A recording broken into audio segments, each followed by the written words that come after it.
All right, ladies and gentlemen, welcome back. We're going to try this again with some audio. So this is going to be our discussion of trigonometric ratios. So we're going to be talking about specifically here right triangles. Okay, this is going to be our next topic, and we'll be working on this for probably 2 weeks, maybe or so, week and a half. But this is our next major topic in geometry class. So we're going to look at trigonometric ratios, the short it would be trig ratio. And what we're going to look at specifically in this video is what they are. There's going to be 3 of them. There's going to be a little acronym that we can memorize, and I want you to write on the top of your paper. And then you'll be able to use this, and we'll be showing you in conjunction how to complete your DeltaMath assignment, that first DeltaMath assignment that we've posted that is now due. So what we're looking at here with our trig ratios is we've got to be dealing with a right triangle. Now, one thing to point out, I think we've mentioned something similar to this before, but in math we actually have some specific things that we do. So vertices are going to be labeled with capital letters. Here I've just chosen an arbitrary A, B, and C.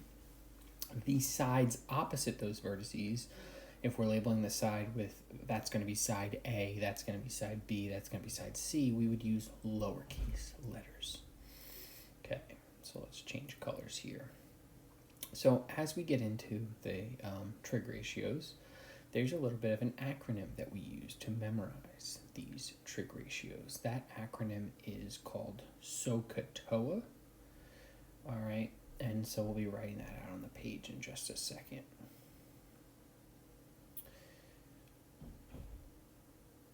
So Sohcahtoa is spelled S-O-H-C-A-H-T-O-A. And you'll notice I've capitalized the S, the C, and the T. This is to remind you that there are 3 trig ratios. One starts with S, one starts with C, one starts with T. And what we're going to break down is what this means. So if you write Sohcahtoa on the top of your paper, you're going to be able to get any kind of question. So what we have for our first trig ratio is known as sine. And so this would be read, the sine of x is equal to the opposite side over the hypotenuse. So that is pronounced sine, S-I-N-E, and we'll go through pronunciations in a minute, but that is the opposite side over the hypotenuse. Remember, the hypotenuse is going to be the side opposite the 90-degree angle, and the opposite side is the side opposite that angle x. So then our second trig ratio here is cosine of x, and the cosine of x is the adjacent side over the hypotenuse. So remember, from the beginning of the year, it was probably the first week of school, adjacent means next to. So we've got the cosine of angle x is equal to the adjacent side, the side next to that angle x, divided by the angle of the hypotenuse. Our third trig ratio is the tangent of x, which is the opposite side over the adjacent side. So tangent of x, that's pronounced tangent. So now let's go through the pronunciations. So for the pronunciations here, this is pronounced sine. It's spelled S-I-N-E. This is pronounced cosine. And the final one, we would pronounce that tangent. I don't want to hear anyone saying tan, cos, or sin. That's just not what we're talking about here, although it may seem like we are. So now I think we need to talk about, well, where do these numbers come from? So here's an arbitrary example that I've created. It's a purple right triangle. I've labeled my angle x. Okay, so I've labeled my angle x. That's the angle I'm looking at, because there are 2 angles I could be looking at, right? That top angle or that bottom angle. And here I'm just going to come up with 3 sides of the right triangle. Don't care if they work as a triangle or not. I'm just putting in 3 numbers just for the purposes of this question. And we're going to determine what the 3 trig ratios for this triangle would be. So for sine of x, for cosine of x, and for tangent of x, we're going to try and determine what these 3 ratios are. So let's start with sine. Sine is opposite over hypotenuse. Okay, so when we look at opposite over hypotenuse, we need to find the opposite side of angle x and the hypotenuse of angle x. Now remember, the hypotenuse is what you should always label first or identify first. You might not draw it out first, but you have to identify it because the hypotenuse is fixed. It's got to be opposite that 90-degree angle. So what I have here is that the 4 is the side opposite the x, so that's going to be my opposite value. And the 9 is my hypotenuse since it's opposite the 90-degree angle. And so simply the answer to sine of x is 4 over 9. All right, let's erase those and let's try the cosine of x. So for the cosine of x, we're doing adjacent over hypotenuse. And so for the adjacent value, we're going to get the side next to the angle x, and that will be a 6 for us. And then we're going to take the hypotenuse, which is opposite the 90-degree angle, and that is the value 9. Okay, so 6 over 9, I know it can be reduced. We'll go ahead and reduce it later. For the purposes of these problems, you do want to plug them into the calculator and see if you can reduce them, but do not worry if for some reason you can't. Okay, our third problem is tangent of x. Now, tangent, we can see, is opposite over adjacent. We see that from the word toa. So the opposite side is 4, and the adjacent side is 6. Now, 4 over 6, we know, can be reduced to 2 over 3, as can 6 over 9. So we've got our 3 answers here for sine, cosine, and tangent. Now, it turns out there's actually 6 basic trigonometric functions, but we're only going to be talking about 3 of them here this year. You may be talking about others in the future. All right, so now that we've talked about sine, cosine, and tangent, let's see if we can try some of those DeltaMath problems that we have for our assignment this part of the week. So we're going to start with Sohcahtoa. Sine is opposite over hypotenuse, cosine is adjacent over hypotenuse, and tangent is opposite over adjacent. You'll see I forgot to underline the T, but I'll do that later. So we're going to go to DeltaMath.com, and we're going to log in with our username and password that we created in the last video. So if you remember, I created a username of jhurtgeometry, and I have my password. So I put in my password. Now, if you forget this at any point, this login information, just send me an email. I can get it to you. So we can see that our assignment is identifying trig ratios, and we need to complete 10 problems.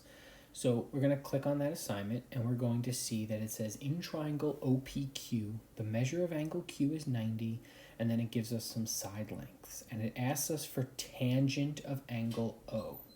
So what we're going to need to do here is we're going to need to draw this picture. So what you're going to see is I'm going to end up drawing a right triangle.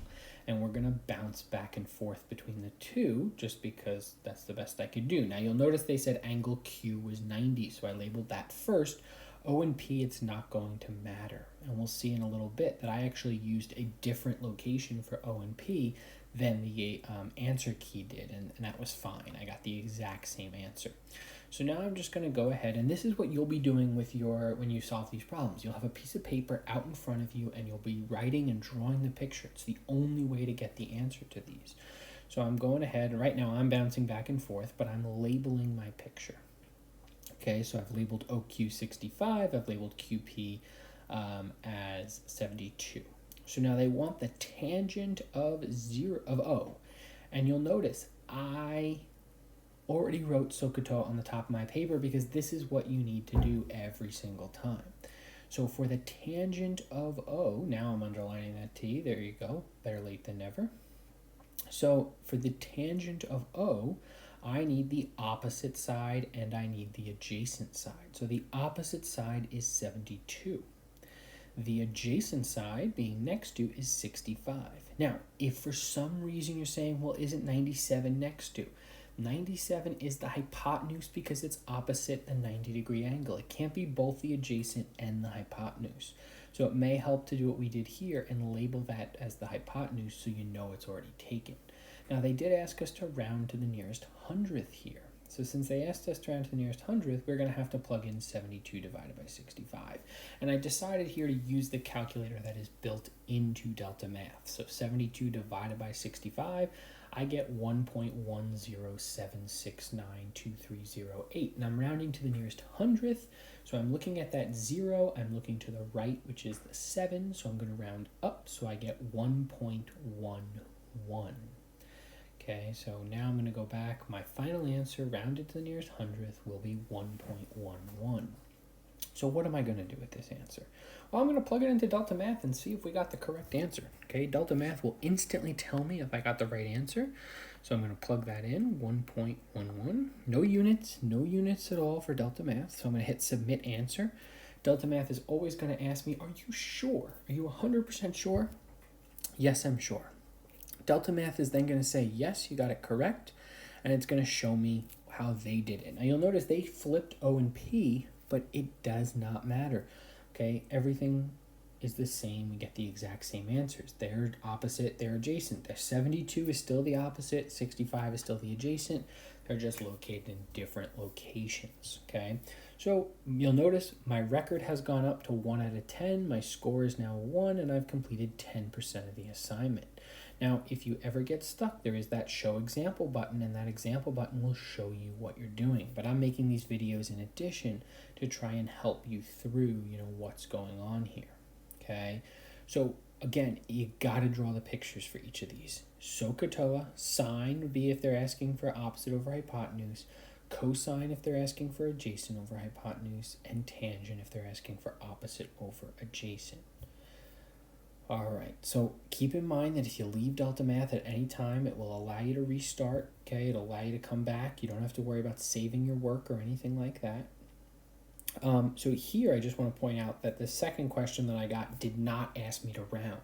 So if I'm talking about the sine of, angle C in this case, it doesn't mean that I have to round. If my answer is, let's say, 4 out of 5 or 3 over 5, I can just put it in as 3 divided by 5 or 4 divided by 5. I don't have to worry about putting it in as a fraction. I believe a decimal will work as well, okay? But remember, you do get 2 attempts.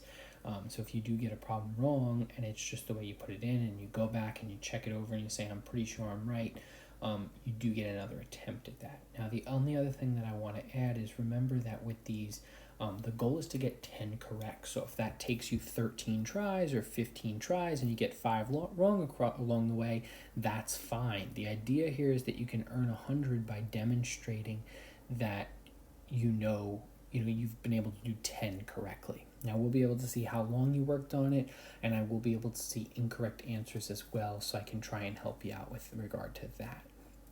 All right, so let's keep that in mind. Let's hopefully create our accounts, and let's try some DeltaMath problems. I'm telling you, I think you're going to like this site a lot better than what we've been doing.